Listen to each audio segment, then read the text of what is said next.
Мектепке дейінгі балалар ұйымына жолдама алу нұсқаулығы.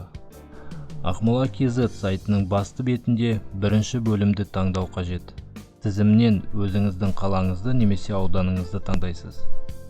Жүйеге кіру парағы ашылады. Сертификатты таңдаңыз батырмасын басып, ЭЦП кілтті таңдаңыз. Содан кейін ЭЦП кілттің құпия сөзін енгізіп, ашу түймесін басыңыз. Бұл терезеде ЭЦП-ны таңдап қол қойыңыз. Жеке кабинетте өтініштер журналы бөлімін таңдайсыз. Өтінішті басқан кезде өтінім туралы толық ақпарат ашылады. Мектепке дейінгі ұйымдарға жолдама алу үшін мемлекеттік немесе жеке балабақша таңдау батырмасын басасыз.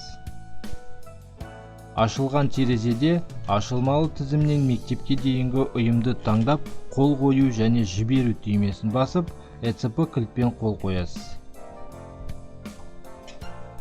Қол қойылғаннан кейін жолдама алу туралы терезе пайда болады.